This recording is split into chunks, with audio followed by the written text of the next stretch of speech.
This is the off season. A voice in your ears is perfect. Welcome to the off season. Today, we're going to talk about cap or fact, American football in Europe. But before we get into it, obviously I have a couple guests with me for this topic. So instead of me introducing you guys, I'll let you introduce yourself, say your name, where you're from, how you're involved with football in Europe, and why you even want to be on this podcast. We'll start with Ashley first today. All right, so what's up, guys? My name's Ashley Bailey. I'm a quarterback from England. And yeah, I just want to clear up some facts from a European perspective about American football in Europe. And yeah, that's about it for me. What about you, Adam? Adam Coronado, seventh year overseas experience, 2 years South America, 5 years in Germany. Currently live here, currently the head coach of the Airden Bulls. Like I always say, I just want to lock in with other people, lock in with Vincent, Ashley, Zach now, and, we can all come together and, create something. Follow us on Liberachi Sports, greatest sports glove in Europe right now. What about you, Luke? Luke Zahradka, quarterback, Milano Seaman, born and raised in Long Island, New York. And this is, I think, my 10th year overseas in Europe.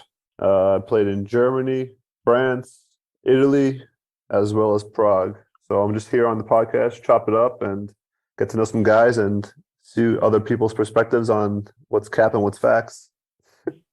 All right, before we even get into it, just after listening to y'all's intros, just want to say, if you're listening to the podcast, look at who I'm surrounding myself with. These are vets in the game. These aren't people that just been here a couple of years and think they know something. Surrounding myself with people who know what's going on in Europe when it comes to this football thing.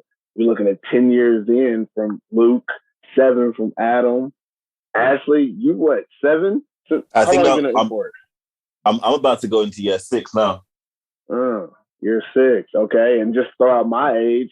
My first season overseas was back in 2011. I'll let your boy. I've been in and out, but, I've been involved since then. So, vets in the game. So we're not just blowing smoke on this show, but we're going to get into it. There's a couple of topics that I want to talk about. Just, is it cap or fact? And then obviously let's go into it and explain why it is. So we're going to get right into it. First thing, this is one of those like import European domestic player situations. Facts or cap, getting paid to play or coach American football makes you a professional. And Luke, I'll let you take this one first. I think that it depends on who you ask. I think it's... So what's your opinion? I want to know your opinion. I don't care about who I'm asking. I'm asking you. I think it's fact. It's facts. I mean, if you're getting paid, you better handle yourself as a professional, whether you're an American playing in a different country or European playing in a different country or you're a homegrown player playing in your own country. I think if you're getting paid to play, you got to be, handle that shit professionally and not slack off. I think there's too many people sometimes that, maybe they're playing in their country, getting paid, but they're still living life as if they're not getting paid and doing what they want. And I feel like if you're getting paid, you should handle it a professional way. Yeah. What about you, Ashley? That's a good question. As much as I agree with that, I don't feel like it's professional if you have to work another job on the side too, or if the pay grade you're getting paid is like, I'm getting paid 200 euros a month or 400 euros a month. Like, I'm not saying that's how much I get paid, but it's like, I think you can take it as professional as you want to put into it. Sometimes you have to see it like a part-time job. Sometimes you're in a situation where it's like, this is everything. This is my whole life, full time. But I think it just depends on what's expected of you and what you expect from the team and from what you're trying to get out of the sport, that kind of thing. I've been in places where, you're taking it serious, but the organization isn't taking you serious. So then it's like, all right, I know I need to put everything to football, but if I'm not getting paid or something's not, working out for you, then you got to take yourself and make a business decision like, okay, am I going to keep doing this? Or am I going to step aside and like find a job and work that kind of way? So I think to make it a shorter answer, it can be professional, but you have to lower your expectations of what professional means. I'm so glad that you're on the show because I think that's a truly European answer that we wouldn't have gotten if we hadn't had you on today, Ashley. Because that's why the question even came up, is because it's a European issue more than anything about that professional, or if you're professional, if you get paid, because most imports, they're coming over. So they immediately assume it's professional, while domestics can get paid a little bit less and still have to work and stuff like that. But before I tune in on it, Adam, what was your thought on it? Cap or fact, getting paid to play and coach makes you professional. Yeah, I'm going big facts. I'm with Luke on this one. We come in to do a job. Everybody gets a contract, including domestic. I know domestic players that got just as much as some import players, if not maybe even more. We don't know the full details of all these things that are going on. I believe some import players can make it professional because it's all the way you view it. If you come in, you take a big role, some of these teams will take a risk on you. Some of these business teams that are real businesses out here, they'll take the big risk on you and they'll give you the big bucks, and that's your full-time job, all day. So yeah, I'm going big facts with you. All right, so I'll wrap it up, and I'm going big time fact. And just to explain it, and I think this is definitely for those like European guys who, similar to what Ashley said about, it depends on how much you're getting paid and stuff like that. Take it out of the context of football. Take it into the context of any type of job that you do. Obviously, your experience and your worth determines how much you get paid to do something. But how well you do it is based, again, on what you actually do. So just to do a quick comparison, let's say my side hustle is I like to create T-shirts. I sell T-shirts and I get paid $5 a shirt. It's a side hustle, but I still got a full-time job. Now, over the next 6 years, I build that side hustle into a multi-million-dollar business. When I first started, you would have called me not professional because of the side hustle, but it became a profession, which in actuality makes it a profession, because once you look at your resume, those first couple of years where you weren't really making any money, you don't put that on your resume as it didn't count. You count those years. And that's the same thing, even if you only get paid $200. If someone pays you to do something, that's experience. That's when you become a professional. Because if you're not a professional, you will not get paid. And compensation doesn't actually have to be dollars, pounds, or whatever currency you're dealing with as well. If someone is, paying your rent for you to do a job for them, you're providing services and you're professionally doing that. If you're doing anything and someone is paying you for that, that's your value, that you're doing something professional, and you should handle it as such. I think it's one of those things where someone who's not getting paid a lot won't work as hard, but that's also the same thing as somebody flipping burgers at McDonald's, right? You can flip burgers at McDonald's, only get paid minimum wage. You can quit the job if you want to, or you can keep the job, but at the end of the day, you're still going to put it on your resume that, hey, I know how to flip motherfucking burgers. So the next time you got to flip burgers, they got to pay you a little bit more, even though the first time you felt like you wasn't really doing or getting paid what you should.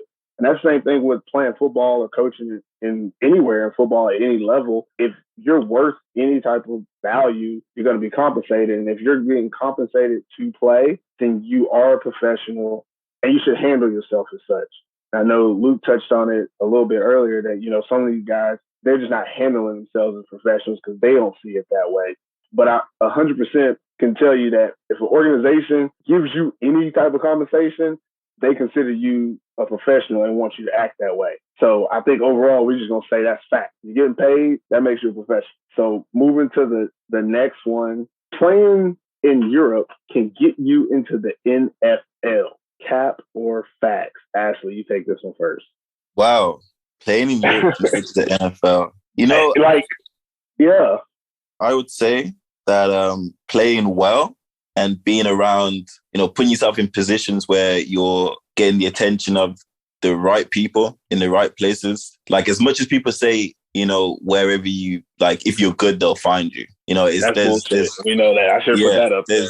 There's a difference between playing, in Germany, first league, ELF, to playing in somewhere like Romania. You know what I mean? Like, Europe ball in different countries different. So I guess it just depends on like the level you're playing at in Europe, what you're bringing to the table, to the team, and also connections too. It's like it's happened for sure. There's a bunch of guys that have been playing in Europe, either domestic guys like European guys or guys that are American. Like, for example, the receiver that played for the Panthers, who's with the Cowboys now. You know what I mean? Like he had to go Turpin's through that route. Yeah, Turpin. He's a Pro Bowler now. Yeah, exactly. So like it's possible, but it's not like, oh, you come here, you'll go into the NFL. You know, it's definitely, you got to have what they're looking for to begin with. If you don't have that, it's not, then you're going to go, you know? So I think that's the misconception. A couple of guys might feel that you're not going to get seen if you come here, where it's like, that if you're good enough and you have what they're looking for, you're going to go, you know, whether you come here or you go to Japan or you go wherever in air quote. Yeah, I think it's possible, but it's not a viable, it's not 100%. Like there's so many guys that go D1 college in America that don't go NFL, you know, so it just depends, I guess. That's a wishy-washy answer. What about you, Adam? It is indeed, my bad. What about you, Adam? I'm gonna just go facts. We already see it with Buddy from the Cowboys. You know, if you want to dig deeper, I think the path, though, you know, being an American and being a domestic player is a completely different path to going through the Europe portal. But, you know, that's not the topic. So to just answer the question, yeah, definitely. We've already seen it happen. So it's clearly possible. Yes, of course, connections, who you know, what you know. Of course, but at the end of the day, you still got to play ball. You still got to line up with, you know, whoever you with. But yeah, for sure. What about you, Luke? Yeah, I'm going to go facts. Just, you know, like Ashley and Adam said, I mean, it's all about right place, right time, and all about who you know. So it all sprinkles in with a little bit of luck. I mean, you got to ball out in Europe first, and then you catch the right eyes. You know, you might get another opportunity somewhere. And then if you take advantage of that, you'll, you know, hopefully get your shot in the NFL. And we saw that with Turpin, who is a Pro Bowler now from, what was it, last year? He was in Poland, or that 2 years ago? I mean, he made that switch 2 years ago. Last year. Yep. He literally he went from Poland to USFL to NFL. Yeah, crazy. So just to answer the question plain and simple, yeah, I say it's facts. Although I don't think players should come to Europe expecting to go to the NFL afterwards. That's just my opinion on it. I am going to disagree with all you scum buckets. Yeah, I said it. It's capped. Playing in Europe can get you in the NFL. It's a loaded question, because it really should be like playing in Europe will get you in the NFL, not can. Anything is possible in the world, but playing in Europe isn't, I don't think it's even the needle mover. Like that guy, he got into the USFL. He still would have gotten USFL if he hadn't played for Warsaw. He still had to go try out. What he did was stay in shape by playing in Europe. And I don't want to talk too much about Turpin because his situation is unique and an outlier. But most guys who actually go from Europe and get to the NFL, they were already, you know, on that path. Like they already had tryouts set up. They already were going to be going back and forth from Europe to the States to try out in different places. And it's one of those things, like getting to the NFL, it's never as simple as you have to go here or play here to get in. If you don't get drafted right away, the route you go is distinctly on that person and what they're doing to get there. I don't think it has anything to do with the leagues that they go to. Even the USFL, where there's a lot of guys who ended up going to the NFL, all that league did was give them a little bit more time to do more tryouts and be in the eyes of some of those NFL teams. But very similar, it's just a more hit or miss when it comes to those picking up those free agents in the NFL. And Europe is just even more of an outlier. Like guys that take more of a chance. You see even less and less on both sides, both American and domestic, for guys going straight from Europe and then getting into the NFL. Like you guys said earlier, you know, a lot of D1 players don't get into the NFL. So it just doesn't make sense to even think that going to Europe is going to be a route to get you there, but it doesn't make it impossible. That's why I call it cap. And I get why you guys said facts, because technically it is possible, but I just feel like it's so improbable that it can't really be something that you think of as a fact. More of those things like, is a unicorn real? I mean, I don't think so, but if there was a mutation of a horse and it had a horn, that technically is a unicorn, right? So it's technically possible, but not really a fact. Just something that is an outlier. So that's where I feel at it. I'm glad we finally disagreed about something. So maybe this might get a little more interesting as we go along the list. The next thing we got on here, and this is going to be difficult depending on the level of football that we've all played. European competition is as good as D2 or D3 college football. Luke, I'm going to let you take this one. Cap. I'm glad you said it. I'm going to go cap on that. Said it. Yeah, I mean, I think the skill level overall in general at D2 level. I mean, everyone is, or D3, D2 level, everyone's a baller. I think if you go to Europe, there are teams that guys wouldn't be able to hold the jock strap of all the players in college. So I'm going to have to say a big cap on this one. What about you, Adam? Yeah, big cap. Yeah, like Lucas said, like it's some guy. Well, he's in the ELF, so maybe it's a little different up there. But I got to play GFL 1, so there's some good guys out there. But I think maybe it's even an NAIA out here, that'll compete with these dudes. Maybe even smack a couple of these teams. And yeah, I think big cap. What about you, Ashley? It has to be cap. I tell all my boys all the time. It's like high school. Like it's really like high school out here because you mix in guys that picked up the sport age 22. You've got coaches that probably learned their stuff on Madden. It's not they're even running deep attack.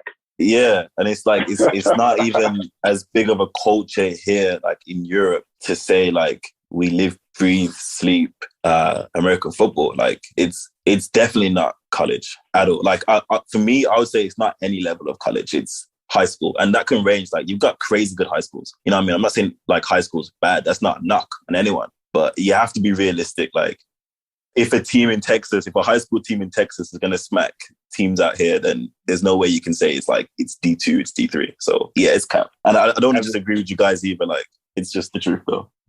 Yeah, I as a Texas guy, I agree that there's some high school teams out here that could probably go to Europe and run that. I agree. It's 100% cap. The only reason I put this question on here is because I've heard imports and European coaches make this comparison before. That's why we had to put this out there.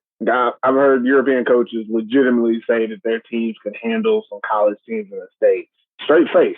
I don't know why they would say that. Like, it doesn't make any sense. And I'm not going to call them out on this podcast today because that would just be mean and ruin careers or professionalism or something like that. But there's also there's those imports with that chip on their shoulder that they played at a small school and they come out to Europe and all of a sudden they're like, oh, well, this is not much different. A couple of players aren't as good, but we could probably, no, you can't. It's similar to that situation when a couple of years ago, people were saying that Alabama could beat the Cleveland Browns because they have so many good players on their team. It still doesn't equate to being able to beat a team full of guys.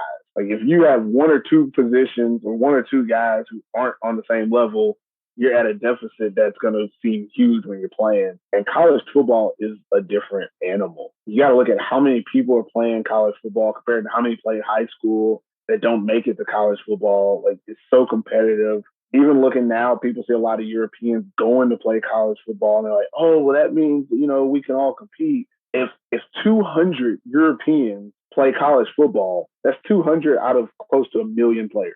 There's easily over 500,000 student athletes who play football in the United States. Like that's a very small amount that you think can actually make it to college. And you're saying, let's bring any of those teams over and play with a team that only has maybe 2 players that can play on a college team. And then bring maybe 4 or 5 Americans and say, oh, that's going to make up the difference. It won't. It never will. Just not even, doesn't make sense. I don't know why I put this question in here, but it needs to be said. So the next one is European teams research and scout prospective players thoroughly.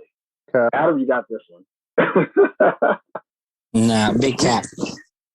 What about you, Ashley?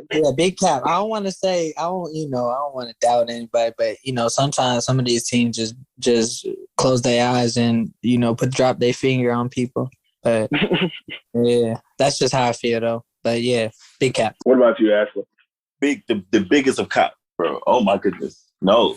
Like, just like we were speaking about on the other podcast, a lot of teams will wait till they see an import play in their league before signing them and then just signing them because it's like, oh, you were good here, so I'm signing you.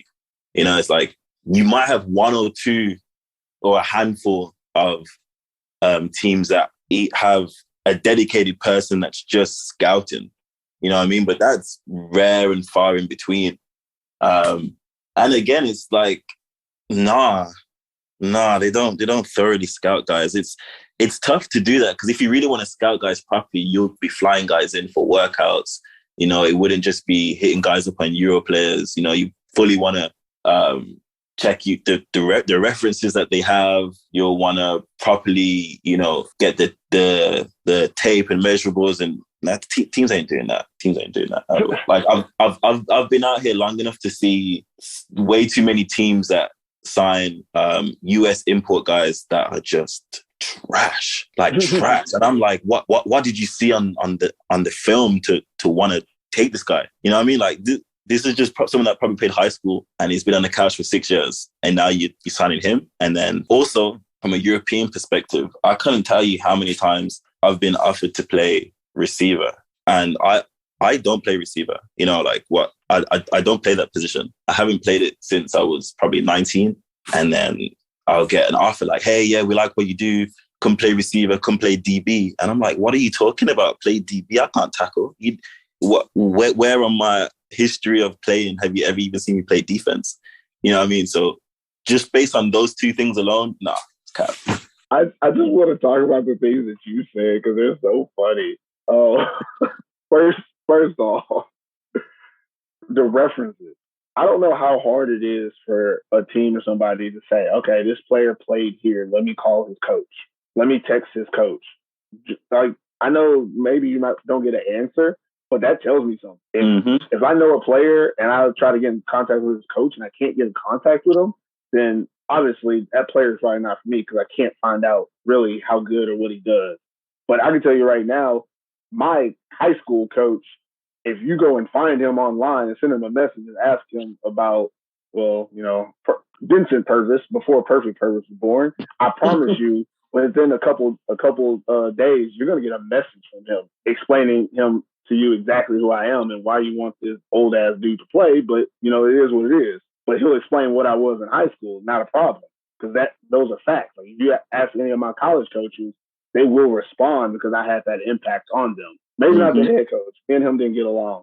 Shout out to Coach J.C. Harper from SFA. I digress as usual. But then the position thing, Ashley, you hit it on the head. Just throw out my anecdote. I said this earlier in the show. I started playing in 2011. I was brought over to Europe to play defensive back, a position I hadn't played since I was in 10th grade. And I came over after college. So there was no film.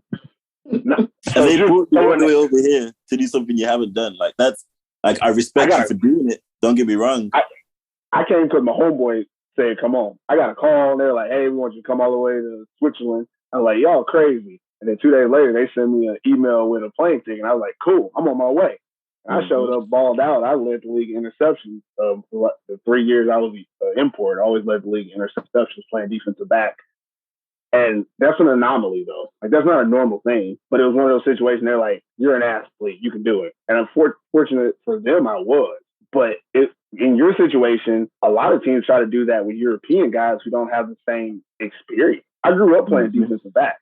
Like, I'm from Texas. You have to learn how to play offense and defense because there's 85 guys who are just as fast and just as good as you at one of those positions. I was a backup at running back until I was a junior in college.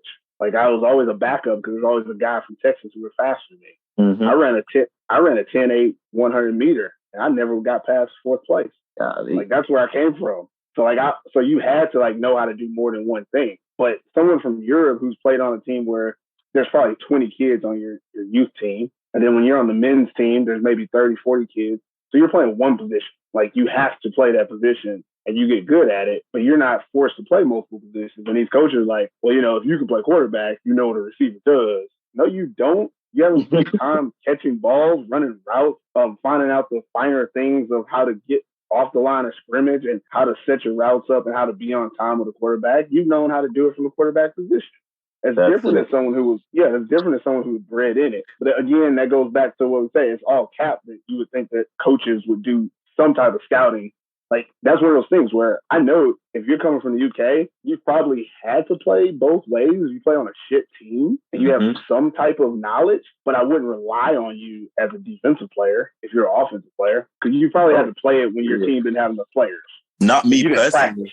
Yeah. Not me personally. Well, I see a lot of UK guys come over who are offensive guys and they end up playing defense and they're usually all shit on defense. Because they have no history or, they have no foundation of the position. They're just being athletic which, no offense to your country, their athleticism is based on who they're around, not Yeah.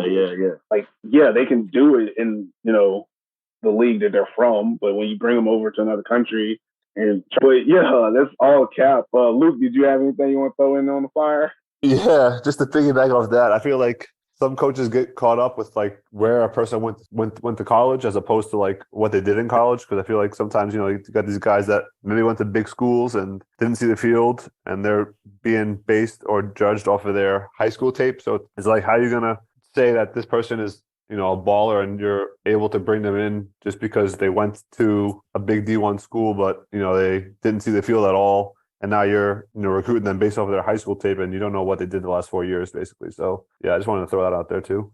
And I'm going to jump on that again because that's the biggest, red flag that you see on teams that get these guys from these big D1 schools that didn't do anything at them. Also, I mean, the four of us could probably say it easily. Look around in Europe. Look at the players who stay. Look at the players who thrive and do well consistently. They're all small school guys. Big school guys, even if they – especially the ones that didn't get on the field at the big school, they come over to Europe and find out what you have to do to be successful. A lot of them, it just don't pan out. Some players are good because they played with other good players. And that, again, that's one of those things of how do you get to the NFL? If you play on the right teams going to it, yeah, you got a direct path. And then when you got these guys that come over to Europe because they couldn't get an NFL look or a USFL shot or something like that, you find out why. When they get to Europe, it just don't pan out that way. And coaches should know this by now. They're like this for damn near 30 years in Europe. So you would think the coaches would do some type of scouting, but again, that's cap. So let's flip it around for the next one. Players and coaches in Europe thoroughly research their potential team. Luke, hit us with it. Cap or fact?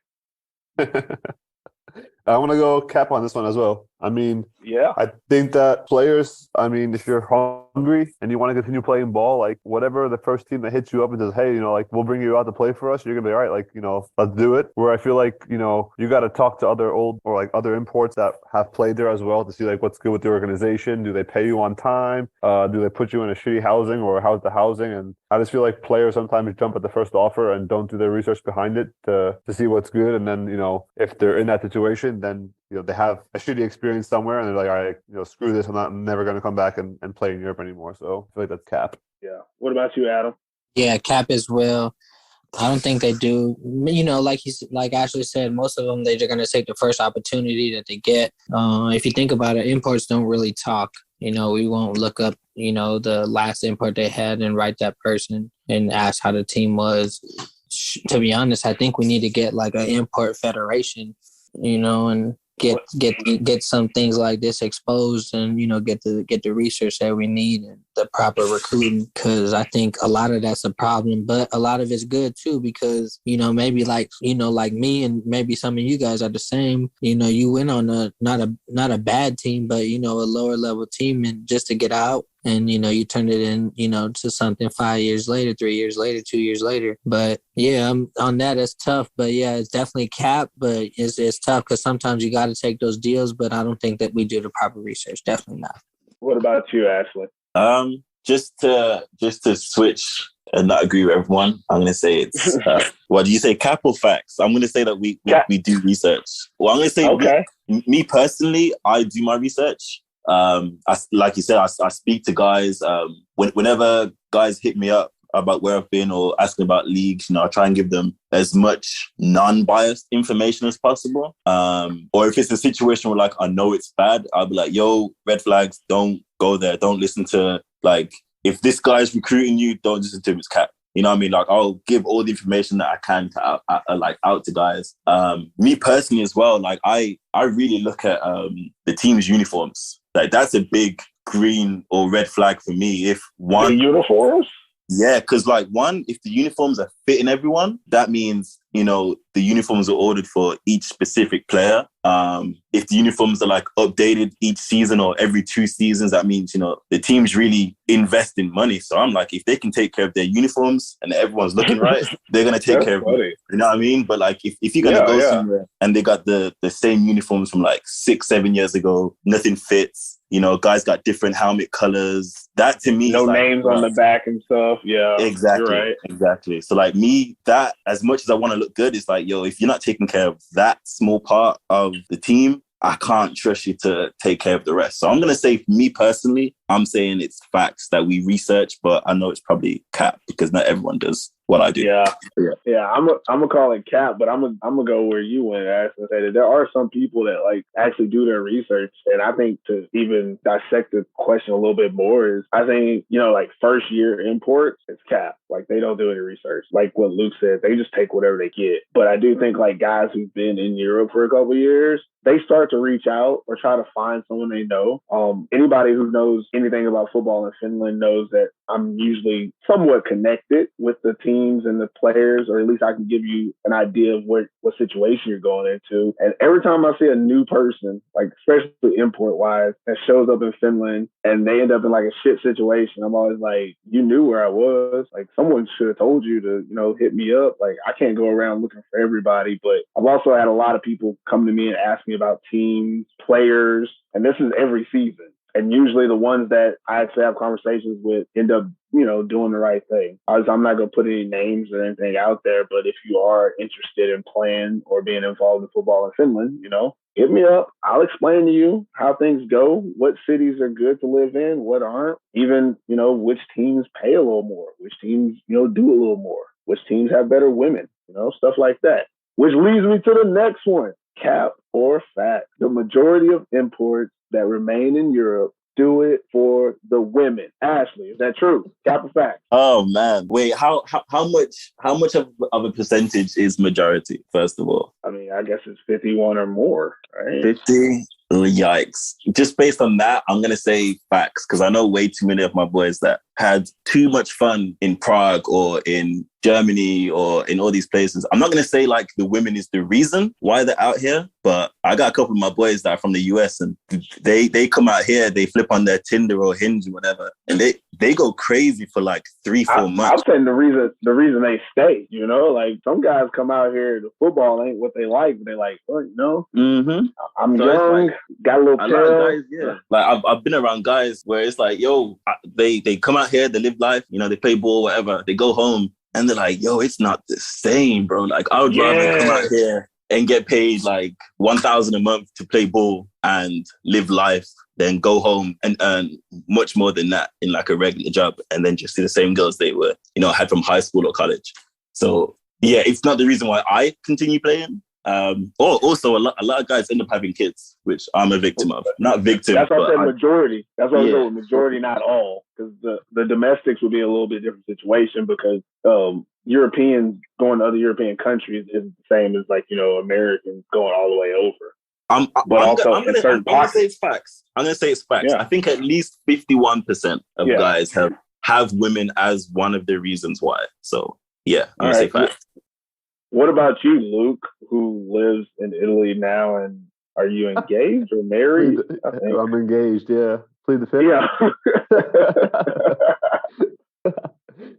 But to be honest, that's definitely part of it. But I think also like different people have different motivations for, staying and playing. Like I can't see myself not playing football anymore. And I feel like if I'm not in Europe, then I wouldn't have the opportunity to do so. But obviously, having a fiance definitely makes things easier when you're over in Europe and in Italy for that sake. I'm actually at her house right now with her parents and family. So, facts, I would say, to that question. Yeah. What about you, Adam? Facts for sure. Like everyone said, and especially like Luke said, he's at his fiance's right now with the family. There's definitely whatever country we're in. I don't know everybody's situation, but there's been a woman, in our lives that's taught us the rules or, showed us something that's obviously bettered us because we stayed in Europe. I don't know if you guys got home, but I haven't been home in 5 years. So, I think, definitely for sure. I think the question is a little, I'll say this question is a little skewed because it says do it for the women, as in plural, but yeah. Well, yeah, they do it for the women. Yeah, Rain. Yeah, I mean, as a person who's married to a Finnish woman and now has a half Finnish child, obviously, honestly, I think if you're out here just out here trying to be on Tinder, whatever you on, you won't make it long because there's a lot more that goes into it. You know, you can't literally just be out here for the women because you really won't last long. You might have to work. You might have to speak a language. You might have to speak a language, that you don't know. Are you willing to learn it? Things like that. I think it's one of those things, like, even though, obviously, these questions, I made them up as I went, guys. So we dissect the questions. But I think when you're thinking about, staying and remaining for women, just, again, I can't put my whole business out here in the world, but, when I was in import, I went to a few countries, and in almost every country I was in, there was some type of female companionship that made things easier. And that is depending on the situation, how it was easier could change. But my biggest thing when I was in Europe is that, you're in a different culture, a different place. Obviously, you want to hang out with the football players, but football is football. When you get outside of football, you find out, like, what do we have in common and what do we like to do? Usually, domestic women are a little more open to helping you figure out what's going on in the country. And like Adam was saying, maybe you got to get a job. Well, she knows somebody, or obviously you want your teammate to know somebody, but he also has, 50 other teammates. While if you meet the right woman, you don't have 50 other teammates. Like, she can help you. And I think that's one thing that I've seen a lot of guys do is they come to Europe, they like it, and kind of like what Ashley said, they go back home and they're like, man, this shit is whack. I'm working so hard to just make more money and have more stress when if I go to Europe, I know such and such and she can help me do this, or I can at least not have to worry about all these bills and I can, get it wet when I want to. And there's different reasons because everybody got their own thing. Obviously, not everybody's going to Europe to try to get married and whatnot. But there's guys who end up, some guys, they pull out game is very weak and they end up having to stay in Europe. And it is what it is, right? That happens. But I think when I say majority, it happens so frequently. One thing I know for sure, you got some teams, the smart teams, I'm putting it out there, smart teams, if they want to keep imports or want imports to consistently come, they usually have a little thirst trap for you when you land. You get there and these are friends of the team type stitch. I don't know if y'all ever been recruited to go to college, but you know how the recruit visits go. That's kind of what the season is like sometimes for these, especially smaller market teams where they can't pay you a lot. But, just again, man, I don't want to put my business out there, but, I said I'll keep it 100 on the show, so I will.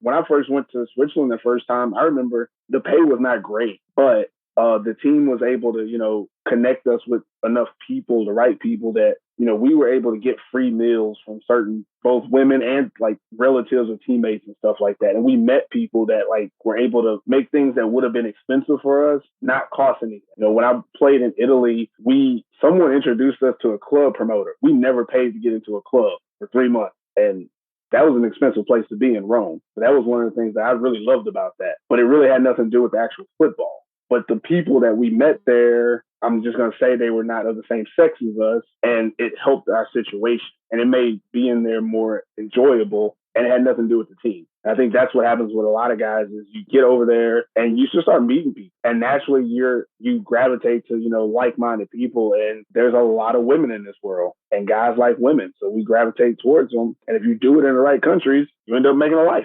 Or making life in different countries. I've seen guys, finesse their situations throughout the globe, all over the world. So I think it's definitely fact that the majority of guys that stay in Europe, it has some tie to a woman. Maybe not because of women, but there's a tie. I don't know a lot of guys who stayed in Europe and like there's not a woman around or something at some point, whether they admit it or not. Because some dudes, they got women on both sides of the ocean. And that ain't my business. Like that ain't no podcast business right there. So we'll move to the next one.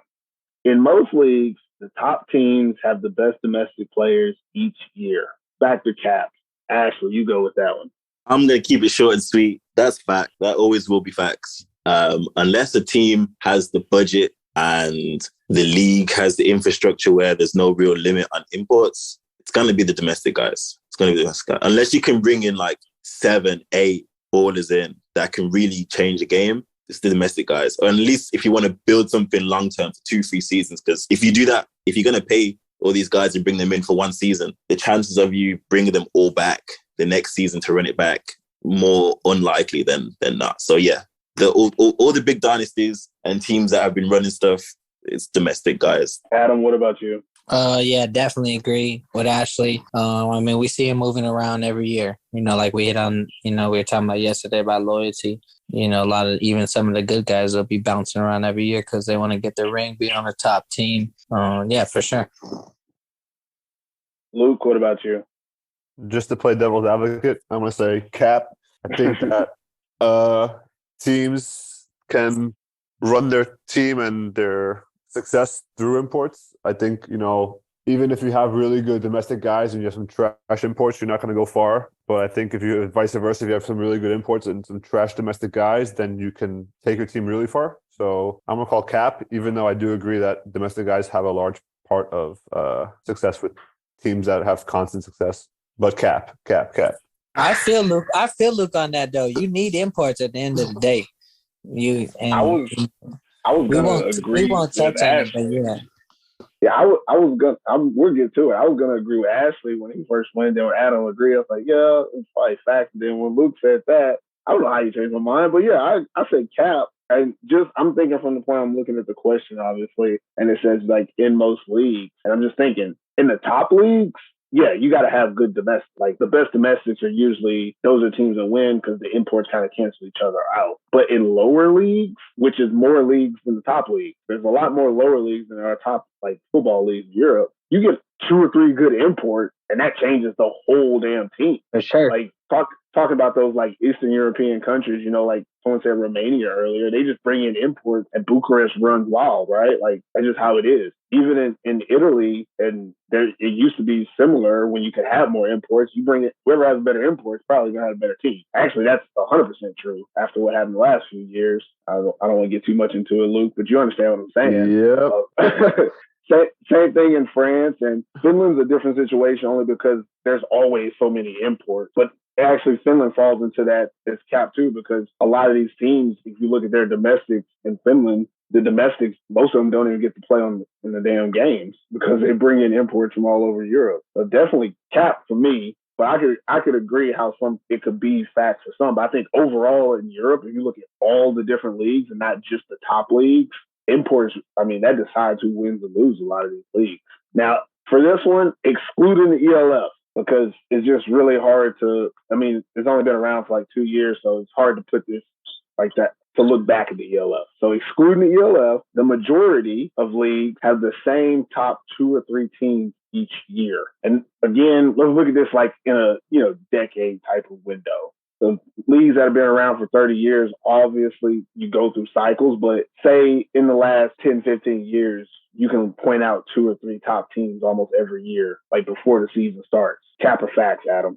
I'll say facts for sure. Well, you can definitely point out, every year who's going to be top 5. Yeah, there's a few, that, bump up and down every year, but I mean, come on, we all know who's going to be top 5 at least in every league in every country every year. What about you, Luke? Yeah, I'm going to say facts as well. I mean, it kind of goes against what I said on the last question, but, having the top, you're going to know who's going to be a top team just based on the domestic players that are playing for those teams prior to imports in most leagues, I feel like. So I think that the top teams in each league is usually the same for an extended period of time. Like you said, there's cycles, obviously, but you're going to have a good idea of who's going to be at the top each year for the most part. What about you, Ashley? I'm going to flip the question on its head because I agree with what both you boys said. But what do you think would make it? What do you think would like level the playing field the most to have like the best parity? Do you think it would be? Is it import rules, like increasing import rules, or I don't know, like what do you guys think would be? Because like you said, a lot of leagues you can kind of guess. You might have like the odd season where a team goes all in with they get a crazy import. Q and a receiver and some guys on defense, and then that changes the whole thing. But what do you think would be like the best thing to change? Like the Devon Broncos with Russell Wilson? It's gonna really come down to like the structure of it all. You know, what's the team in it for? You know, like we talked about on the first podcast, is it a team that's trying to win some games, or are we a beer team? And with all that, you know, you got to have good coaches. You got to put money in your coaches. You're going to have to put money in your players. You're going to have to look into the future, not so much getting new imports every year. I'm not against that, but we see that right now as a new thing, and these teams can't get used to players. So that's already messing up the team bond like we talked about yesterday. But, yeah, I think it'll start all the way from the top, and they'll really have to, like, fold in and focus on that and have a plan and execute that plan. I think it has to be one of those things where there has to be more federation regulations. That makes any sense.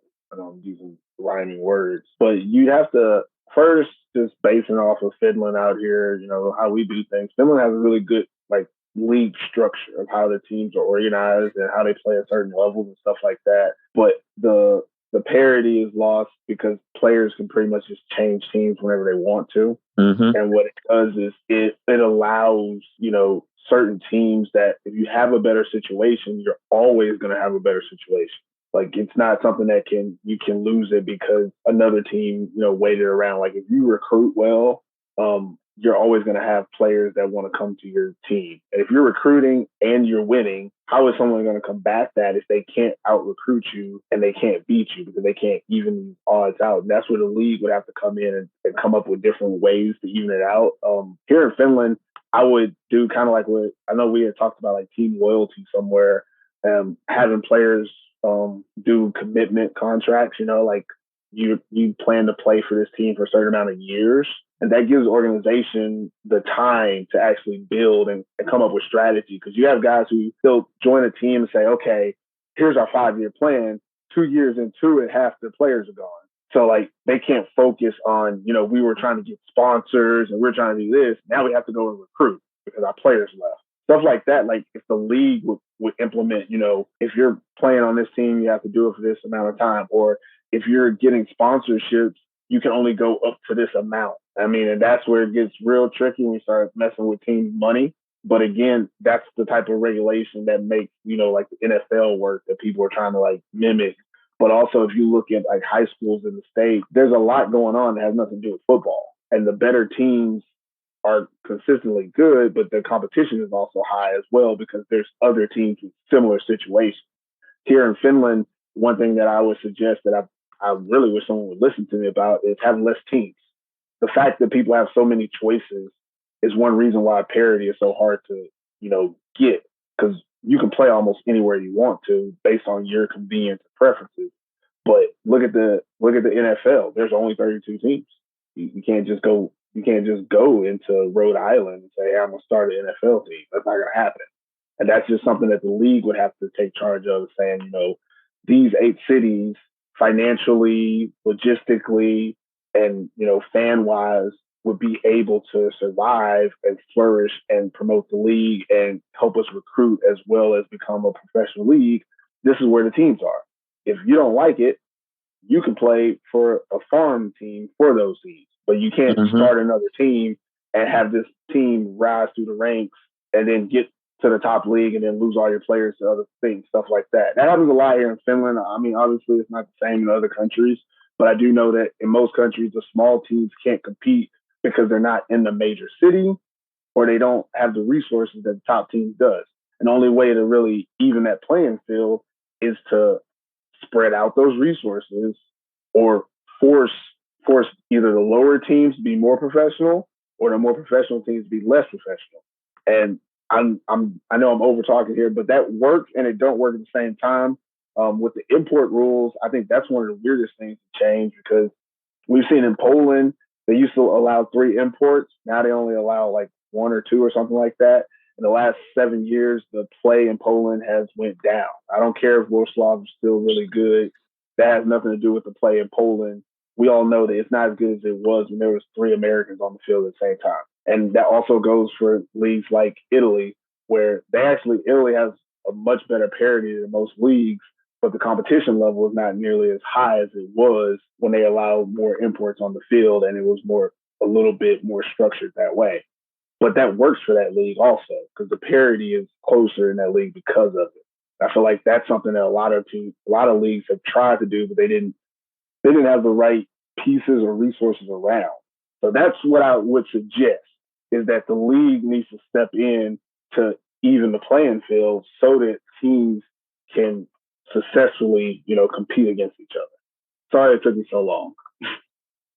No, that's definitely solid, because that's where the train of thought that I had when I asked that question was going to, and you took that train to the station, man. That's definitely, yeah. Because one thing I was thinking as well is like, when guys get signed and sign contracts, I always feel like it should be signed to the league, not to individual teams, because then that's how the league will have control more about, okay, this team can do this, your players are here, you're doing this, but then, you have teams that can offer X amount of money, where it's like, if you have a set max and min, what you can offer guys, how much money you need to be able to run a club, because there's some clubs that just don't have money, and you can't compete if you're relying on, your players paying fees. That's how you run in your club. And then you have other teams where it's like, yeah, we don't charge our players fees because we got sponsors to do all that,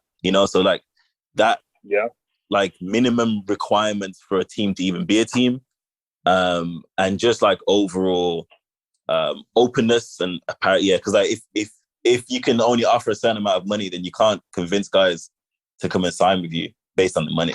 If it's, oh, I'm gonna get paid, let's just say 800 for whatever team I go to, it's gonna be 800. Then it's more, okay, what's the coaching gonna be like? What is it a good fit for me? Is the city gonna be good for me? That's where, what can I do with 800 in that city? Exactly. So 800, I think that 800 in Prague is different than 800 in Zurich. 1,000%.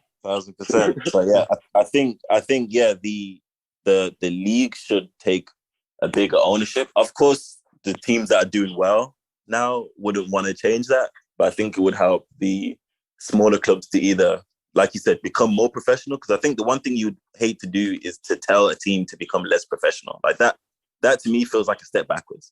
Like if it means, taking the league down from 10 teams to 8, but they're all 8 solid franchises, then I think that's better than having 10, 12 That's what teams. I like.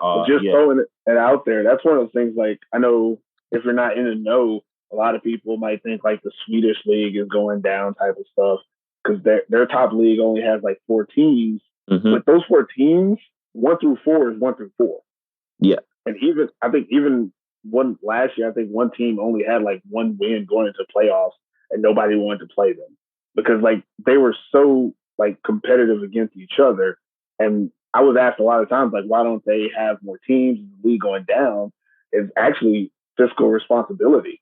The lower teams can't afford to compete and they don't risk it. They're not trying to lose their entire organization for 1 season in the Super Series. Yeah. So if they can't afford it, they don't go. But you have other teams, other places where they'll get 1 sponsor for 1 year, throw all this money into like playing in the top league, and then the next 6 years they're rebuilding type of stuff. So that's just one of the things. Like for them, it's a team thing. The team say like, well, but that's something that a league could probably take control of as well, is to make sure there's a minimum and maximum of what you can do to be in the league. I think like if I was to, I know I said maybe the top teams that are professional be less professional. I think maybe put like a cap on it. If that makes any sense. Like if a team has, a certain amount of sponsorship money, you tell them you can only allocate certain amount per year to, import stuff like that. So they don't run amok with the league. And you tell them like, obviously you can use the rest for your juniors program and we won't even put a cap on it because that's juniors.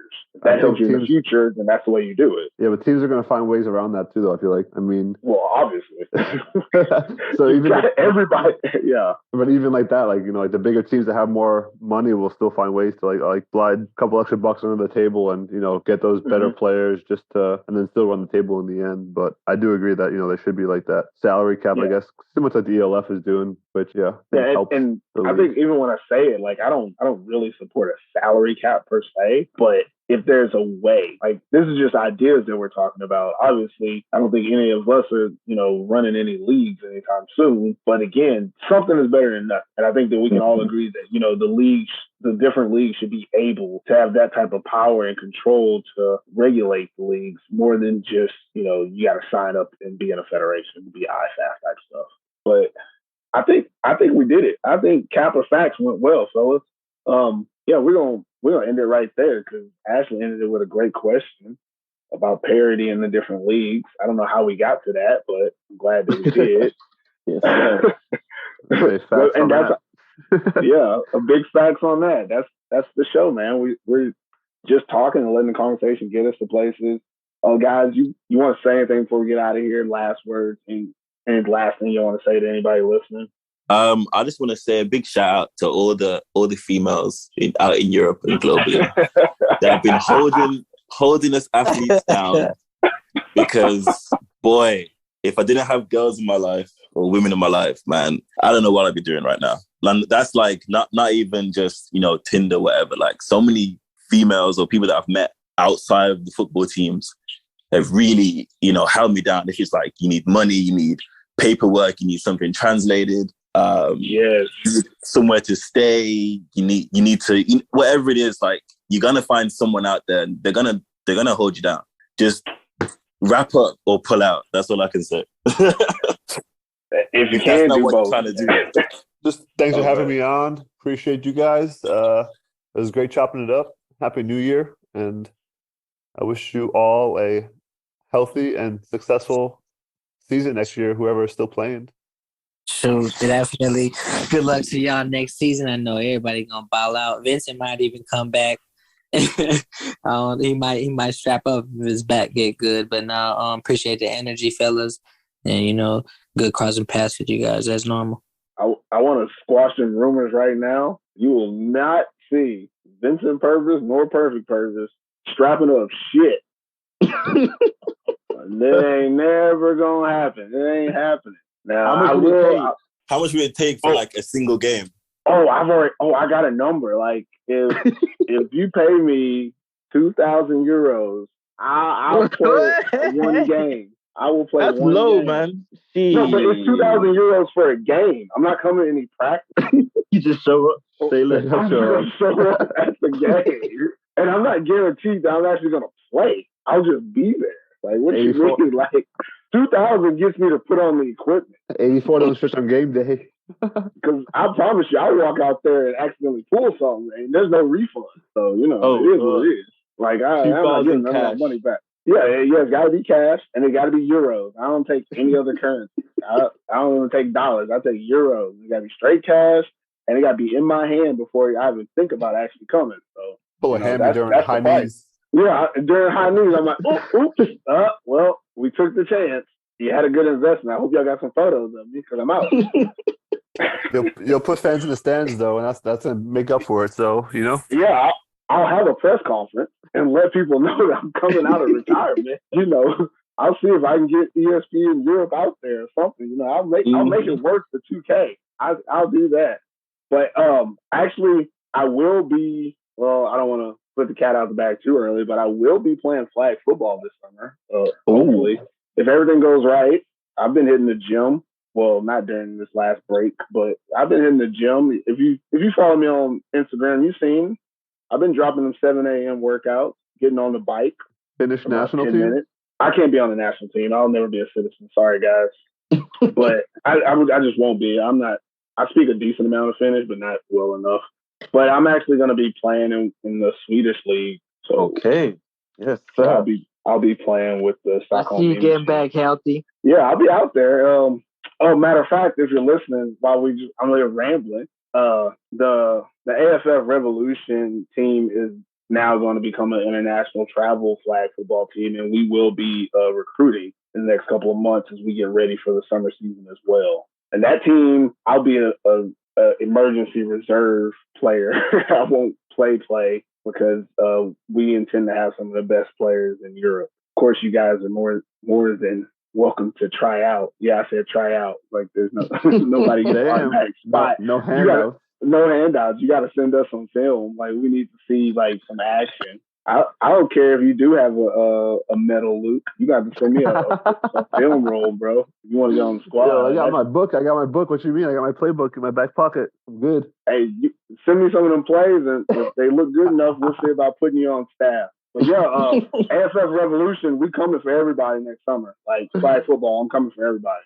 Coming for your throat. I'm the Jerry Jones of flag football, so my team's gonna be A1 sauce. Like that, it is what it is. But I think we've rambled enough, guys. I appreciate anybody that's listening to the podcast. Again, this is my show, Perfect Pervis, the off season. We're doing things my way, the way I want to, and we're loving it. And if you love it with us, keep rocking with us. Download the episodes, share it online. If you want to get on the show, hit me up. I'll see what I could do for you. But until next time, we'll see you on the off season.